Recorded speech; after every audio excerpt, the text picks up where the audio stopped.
یہ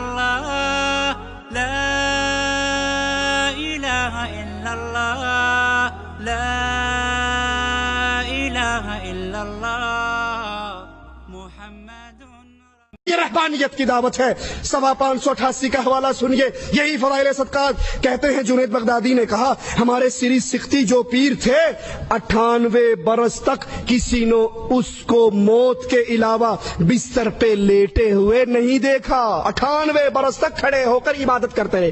اس کی کمر تھی یا کوئی اوریجنل قسم کا لینٹر ڈلا ہوا تھا؟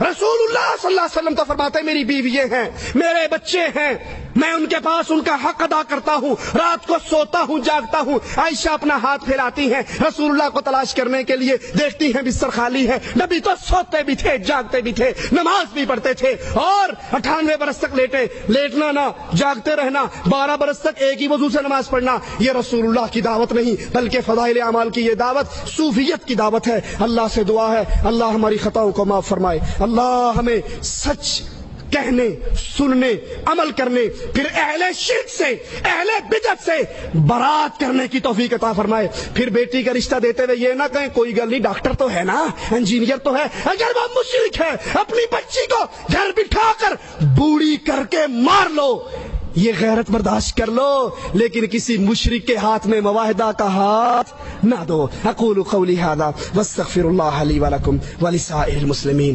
اور ایک جگہ لکھتے ہیں حضرت جنید بغدادی فرماتے ہیں کہ حضرت سری سختی سے زیادہ عبادت کرنے والا کسی کو نہیں دیکھا۔ 98 برس تک کسی نے ان کو مرض الموت کے علاوہ لیٹے ہوئے ہی نہیں دیکھا۔ ان کی عمر کتنی رہی ہوگی جوڑنا چاہیے، کیونکہ تقریباً 15 سال میں تو یہ ہوش میں آئے ہوں گے، ہے نا؟ تو 98 برس یہ اور 15 سال وہ جوڑ لو، کتنا ہوا؟ بہرحال ان کی تاریخ پیدائش اور موت وغیرہ دیکھنا پڑے تو پتہ چلے یہ جھوٹ کی کلئی کھلے۔ لیکن 98 برس تک یہ کون سی سنت ہے ہمیں بتاؤ؟ اللہ کے نبی نے ایسا کیا ہے؟ تبلیغی جماعت والو، ہم تم سے درخواست کرتے ہیں، میں تمہیں کیا کہوں؟ اللہ کی قسم تم سے کیا بات کروں؟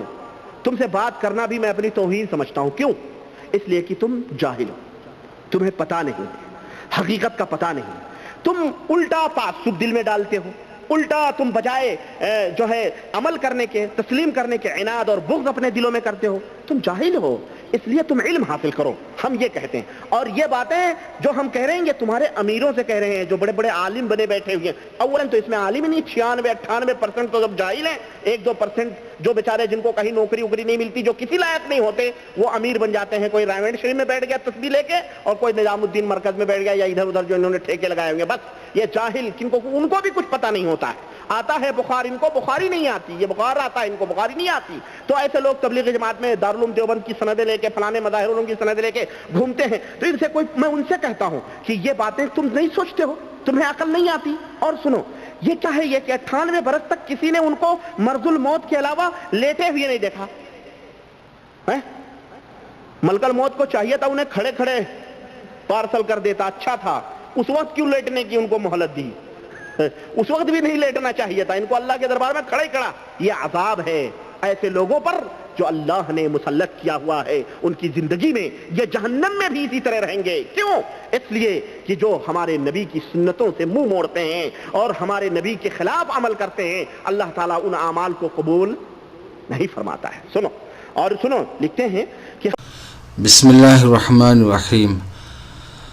آپ نے غیر مقلدین کے فضیلت الشیخ معراج ربانی صاحب کا فضائل اعمال پر اعتراض کو سنا، اور ساتھ ہی غیر مقلدین کے فضیلت الشیخ توصیف الرحمن صاحب نے جو اعتراض کیا ہے اس کو بھی سنا۔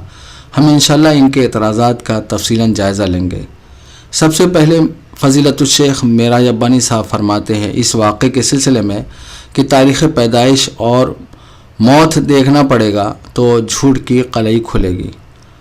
ہم انشاءاللہ آپ کے سامنے اسلاف کی کتابوں سے، یعنی اس واقعے کو جن جن لوگوں نے بیان کیا ہے، کچھ حوالے ہم آپ کے سامنے پیش کریں گے، اور یہ واقعہ سچا ہے، صحیح سند سے بھی ہم پیش کریں گے، اور ہر راوی کی ہم توثیق بھی بیان کریں گے انشاءاللہ۔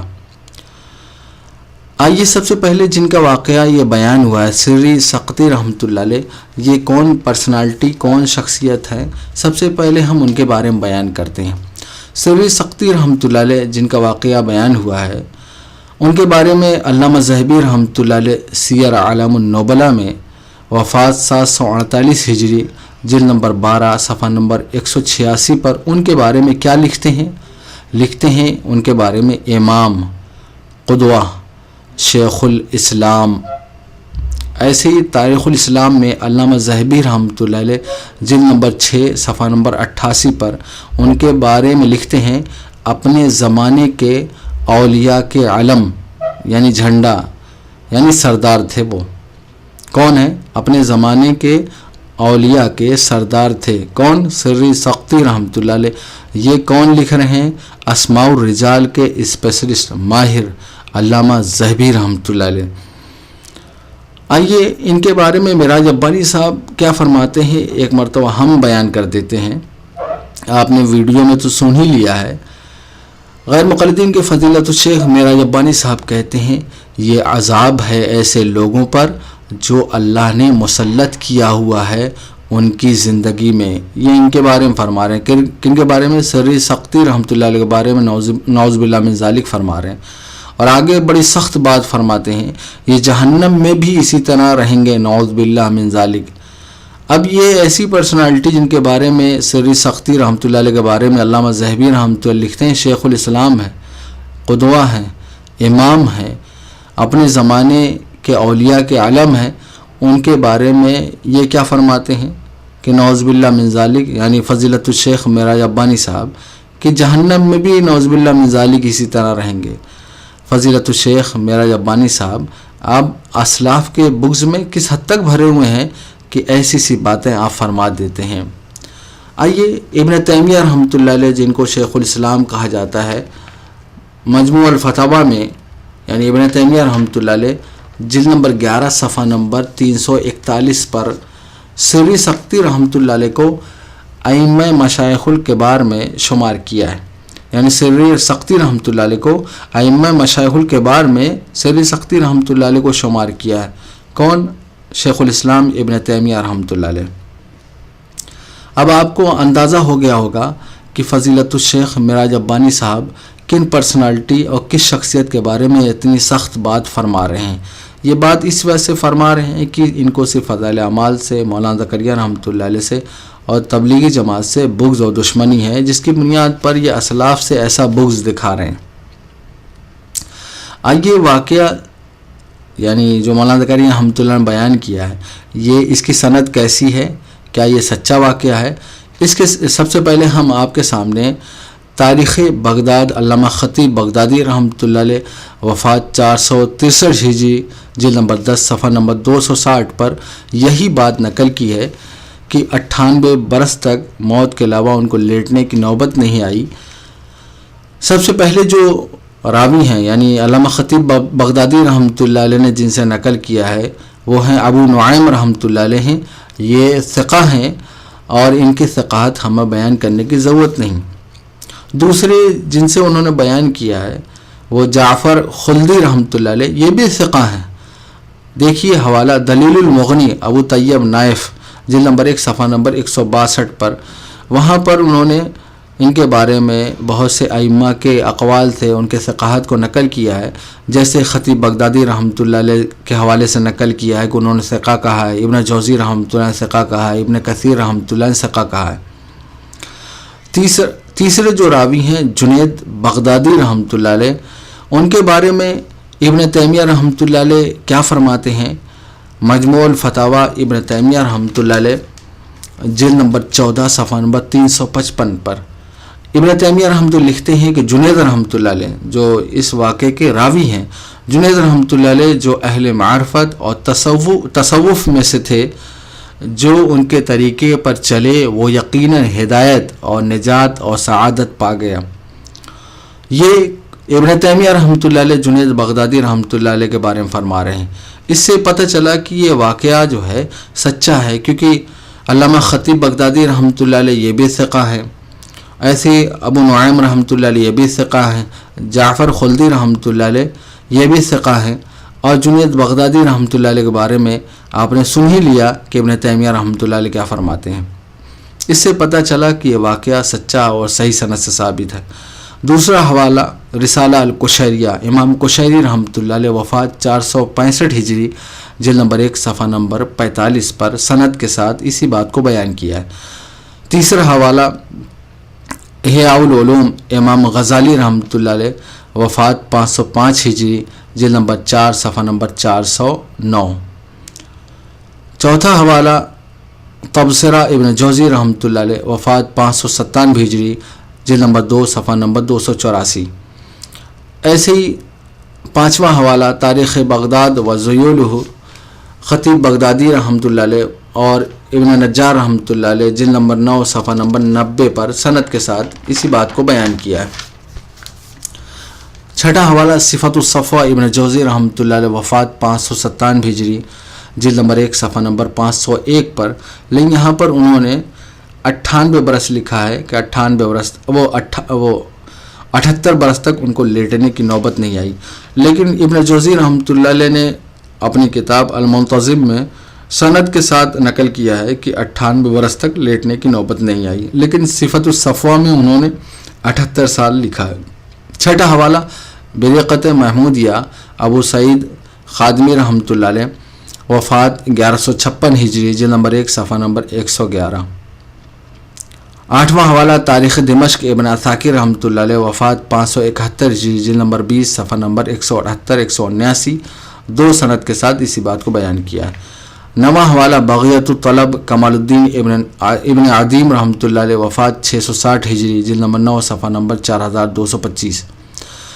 دسواں حوالہ وفیات العیان ابن خلقان رحمۃ اللہ علیہ وفات 681 ہجری، جلد نمبر 2 صفحہ نمبر 358۔ 11واں حوالہ مختصر تاریخ دمشق ابن عساکر رحمۃ اللہ علیہ، مختصر تاریخ دمشق ابن منظور افریقی رحمۃ اللہ علیہ وفات 711 ہجری، جلد نمبر 9 صفحہ نمبر 220۔ 12واں حوالہ السلوک فی طبقات العلماء بہاؤالدین جندی رحمۃ اللہ علیہ وفات 732 ہجری، جلد نمبر 2 صفحہ نمبر 355۔ 13واں حوالہ تاریخ الاسلام علامہ ذہبی رحمۃ اللہ علیہ وفات 748 ہجری، جلد نمبر 6 صفحہ نمبر 88۔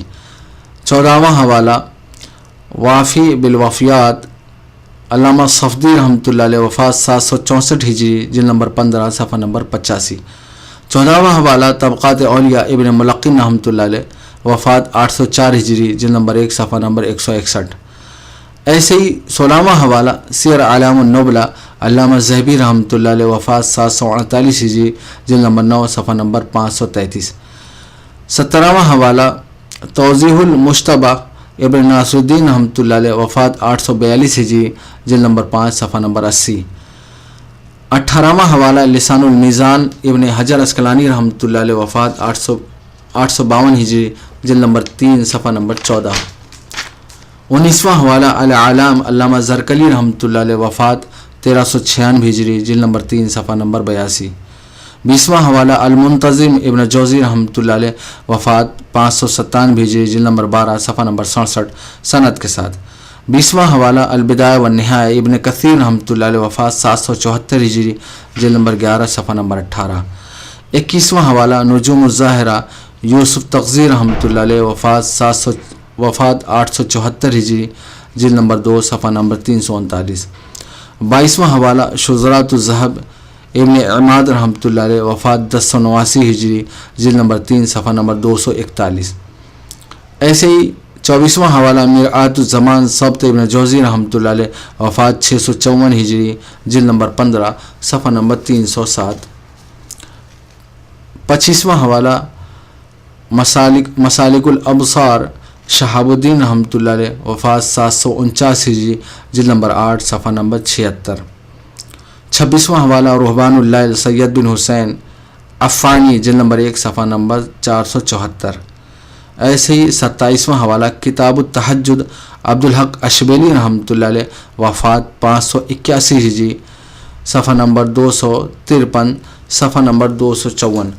آئیے ذرا ہم اس کتاب سے ترجمہ بھی پیش کر دیتے ہیں اور کچھ اشکال کا جواب بھی دے دیتے ہیں۔ عموماً غیر مقلدین کا چاہے عام ہو چاہے عوام ہو چاہے خواص ہوں، ان کا ایک اعتراض ہوتا ہے کہ مولانا زکریا رحمۃ اللہ علیہ کو ان واقعات کو لکھنے کی کیا ضرورت۔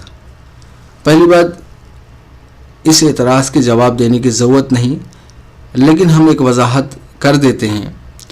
دیکھیے، مولانا زکریا رحمۃ اللہ علیہ نے فضائل اعمال کو اسلاف کے طرز پر لکھا ہے، جیسے اسلاف نے قرآن و حدیث سے یعنی کوئی بات بیان کی، ساتھ ہی ساتھ میں انہوں نے اسلاف کے واقعات کو بھی بیان کیا، ان کے زہد کو، ان کے عبادات کو بیان کیا ہے۔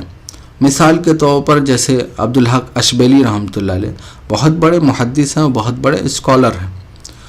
اب انہوں نے کتاب التہجد یعنی تہجد کے فضائل پر انہوں نے کتاب لکھی، احادیث بھی انہوں نے پیش کی، قرآن کی آیت بھی پیش کیے، پھر انہوں نے اسلاف کے واقعات بھی اس میں بیان کیے۔ اس میں انہوں نے یہ بھی بیان کیا ہے کہ جنید بغدادی رحمۃ اللہ علیہ نقل فرماتے ہیں کہ میں نے حضرت سری سختی رحمۃ اللہ علیہ سے زیادہ عبادت گزار کسی کو نہیں دیکھا۔ ان کی عمر 98 سال ہو گئی اور کسی نے یعنی ان کو 98 سال جو ہے وہ جنید بغدادی رحمۃ اللہ علیہ فرماتے ہیں کہ 98 برس تک ان کو جو ہے کسی نے مرض الموت کے علاوہ لیٹے ہوئے نہیں دیکھا۔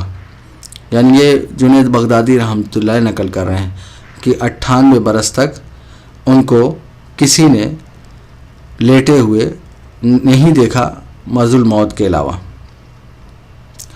اب یہ بات نقل کی ہے یعنی تہجد کے فضائل میں عبدالحق اشبیلی رحمۃ اللہ علیہ، جیسے مولانا زکریا رحمۃ اللہ علیہ نے فضائل اعمال میں اس بات کو نقل کیا ہے۔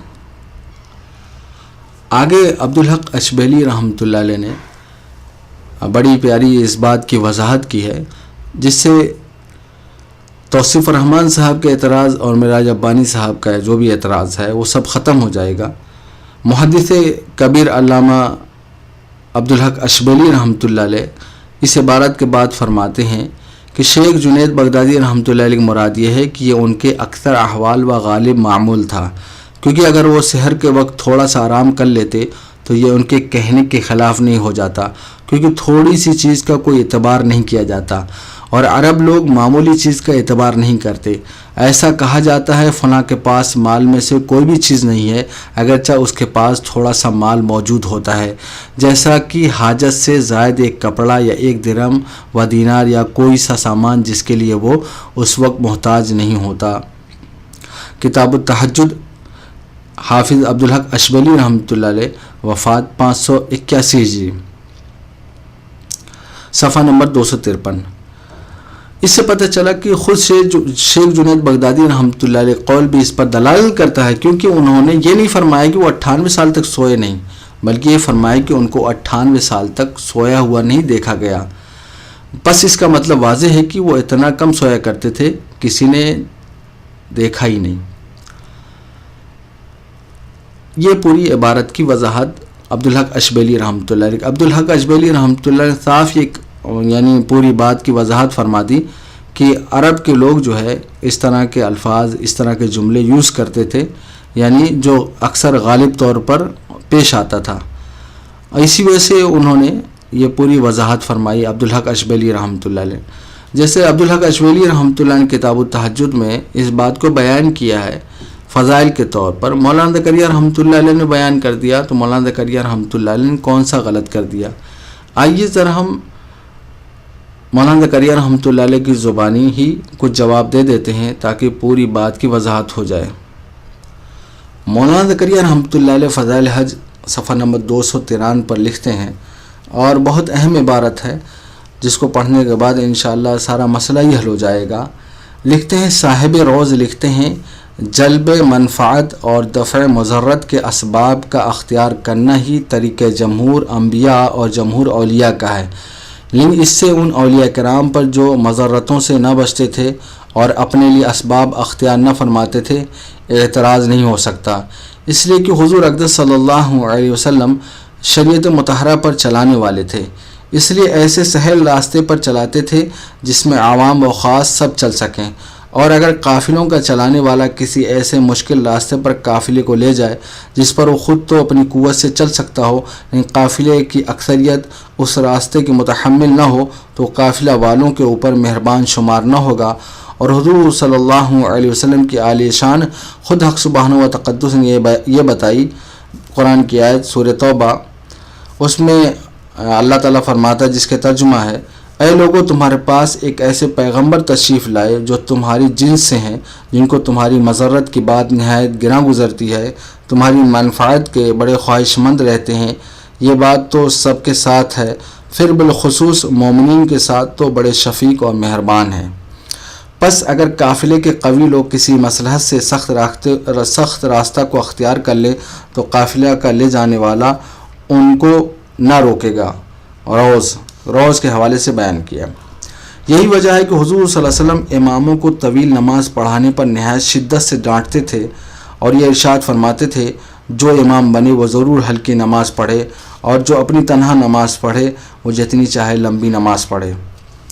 تیسری بات جو ان واقعات میں قابل لحاظ ہے اور وہ بھی حقیقت میں پہلی ہی بات پر متفرع ہے، وہ یہ ہے کہ بعض واقعات میں ایسی شدت ملتی ہے جو سرسری نظر میں اپنے آپ کو ہلاکت میں ڈالنا ہے اور بظاہر ناجائز معلوم ہوتا ہے۔ اس کے متعلق یہ بات ضرور سمجھ لینا چاہیے، یہ واقعات بمنزل دوا کے ہیں اور دوا میں طبیب حاذق بعض اوقات سنکھیا بھی استعمال کرایا کرتا ہے، لیکن اس کا استعمال طبیب کے رائے کے موافق تو مناسب ہے، لیکن بسا اوقات ضروری لیکن بدون اس کے مشورے کے ناجائز اور موجب ہلاکت۔ اسی طرح ان واقعات میں جن حاذق طبیبوں نے ان دواؤں کا استعمال کیا ہے ان پر اعتراض اپنی نادانی اور فن سے ناواقفیت پر مبنی ہے، لیکن جو خود طبیب نہ ہو اور کسی طبیب کا اس کو مشورہ حاصل نہ ہو، اس کو ایسے امور جو شریعت مطہرہ کے خلاف معلوم ہوتے ہوں اختیار کرنا جائز نہیں ہے۔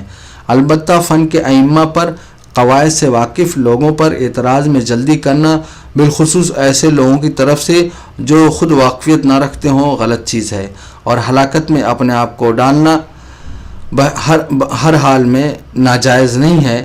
اگر دینی مصلحت اس کی متقاضی ہو تو پھر مباح سے بھی آگے بڑھ جاتا ہے۔ یہ مولانا زکریا رحمۃ اللہ علیہ نے تفصیلاً پوری بات کی وضاحت کرتی ہے کہ اسلاف کے ان واقعات کے ساتھ کیا معاملہ ہونا چاہیے۔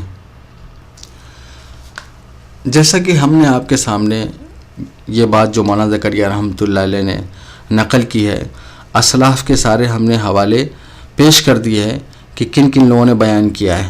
ویسے ہم نے کچھ ہی حوالے آپ کے سامنے پیش کیے ہیں، ورنہ بہت سے لوگوں نے اس بات کو بیان کیا ہے، اور یہ بھی ہم نے بیان کر دیا کہ یہ واقعہ جو ہے صحیح سند سے ثابت ہے۔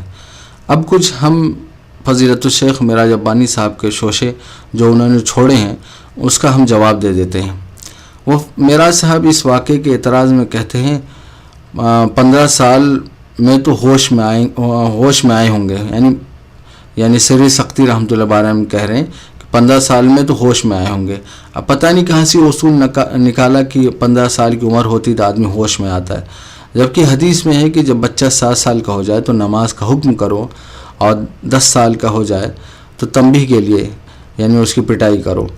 اب یہ تو ابو داؤد اور مختلف کتابوں میں یہ روایت موجود ہے، صحیح سند ثابت ہے، لیکن انہوں نے پتہ نہیں کہاں سے اصول و ضابطہ نکالا کہ 15 سال میں ہوش میں آئیں گے۔ اس سے پتہ چلا کہ یہ اصول اپنی طرف سے گڑھ لیتے ہیں صرف اعتراض کرنے کے لیے۔ باقی معراج ربانی صاحب کہتے ہیں تم تعصب، بغض اور عناد دل میں رکھتے ہو۔ تعجب کی بات یہ ہے کہ پچھلی ویڈیوز اور اس ویڈیو سے آپ کو پتہ چل گیا ہوگا کہ تعصب، بغض اور عناد کون رکھنے والا ہے۔ مولانا زکریا رحمۃ اللہ علیہ نے اسلاف کے حوالے سے اس بات کو بیان کیا، تو آپ نے صرف مولانا زکریا رحمۃ اللہ علیہ پہ اعتراض کیا ہے۔ ہمیں کہتے ہیں کہ بھئی آپ کے اندر اگر بغض نہیں ہے، عناد نہیں ہے، ٹھیک ہے، عداوت نہیں ہے، تو انصاف پسندی کا تقاضا یہ ہے کہ ہم نے جو 27 حوالے آپ کے سامنے پیش کیے ہے، جیسا رد مولانا زکریا رحمۃ اللہ علیہ کے ساتھ کیا ہے، آپ ان کے ساتھ بھی وہ کریے۔ اچھا، یہ کہتے ہیں کہ یہ باتیں تم نہیں سوچتے، تمہیں عقل نہیں ہے۔ تعجب کی بات یہ ہے کہ اسلاف کے بڑے بڑے اسکالر اس بات کو بیان کرتے تھے اور بیان کرتے چلے آئے ہیں، کیا کسی کے اندر عقل نہیں تھی کہ ان لوگوں کا رد کرتا اور جیسے آپ نے اعتراض کیا ہے ویسے ہی جو ہے ان پر اعتراض کرتا؟ اس سے پتہ چلا کہ عقل آپ کے اندر نہیں ہے، اسی بنیاد پر آپ نے اعتراض کیا ہے۔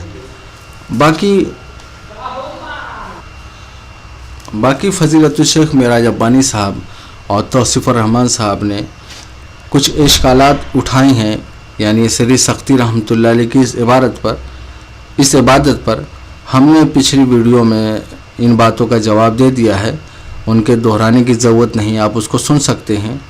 باقی توصیف الرحمان صاحب نے اپنی اس ویڈیو میں صاف اور صریح جھوٹ بولا ہے کہ 12 برس تک ایک وضو سے نماز پڑھی۔ تعجب کی بات یہ ہے کہ فضائل اعمال میں 12 برس تک کہیں نہیں لکھا ہوا ہے کہ 12 برس تک ایک وضو سے نماز پڑھی۔ اور یہ جو یعنی فضیلت الشیخ معراج ربانی صاحب اور توصیف الرحمان صاحب فضائل اعمال کو ٹارگٹ بنا کر جو اعتراض کرتے ہیں، ہم یہ کہتے ہیں کہ بھائی ہم نے آپ کے سامنے اسلاف کے بہت سے حوالے پیش کیے ہیں، آپ ان کے ساتھ بھی یہی معاملہ کیجئے نا۔ اب مولانا زکریا رحمۃ اللہ علیہ فضائل پر کتاب لکھیں اور اس میں یعنی اسلاف کے زہد کے واقعات بیان کرتے، آپ کو اعتراض ہوتا ہے۔ لیکن عبدالحق اشبیلی رحمۃ اللہ علیہ اور دوسرے لوگ جیسے عبدالحق اشبیلی رحمۃ اللہ علیہ تہجد پر کتاب لکھی، اس میں انہوں نے اسلاف کے زہد کے واقعات بیان کیے، اس پر اعتراض نہیں۔ ہم یہ کہتے ہیں کہ بھئی دوغلی پالیسی چھوڑ دیجئے۔ اگر اس بات کو نقل کرنے پر مولانا زکریا رحمۃ اللہ علیہ پر آپ اعتراض کر رہے ہیں، معراج ربانی صاحب اعتراض کر رہے ہیں، توصیف الرحمان صاحب اعتراض کر رہے ہیں، یا ان کے اندھے مقلدین اعتراض کر رہے ہیں، تو ان حوالوں کے بعد ان لوگوں پر بھی اعتراض کرنا چاہیے۔ اور فضیلت الشیخ معراج ربانی صاحب نے اتنی سخت بات کہی کہ نعوذ باللہ من ذالک وہ جہنم میں رہیں گے اور اللہ نے ان پر عذاب مسلط کر رکھا ہے۔ کہ اسلاف کے پاس اتنا دین، اتنی سمجھ بوجھ نہیں تھی وہ ایسی بات کہہ سکے؟ ہم کہتے ہیں کہ بھئی سری سختی رحمۃ اللہ علیہ کی اس عبادت پر اسلاف میں سے کون کون اسکالر نے یہ بات کہی کہ نعوذ باللہ من ذالک ان پر اللہ نے عذاب مسلط کیا تھا اور وہ جہنم میں رہیں گے۔ اللہ تعالی ہمیں ان کے فتنوں اور شرور سے محفوظ فرمائے۔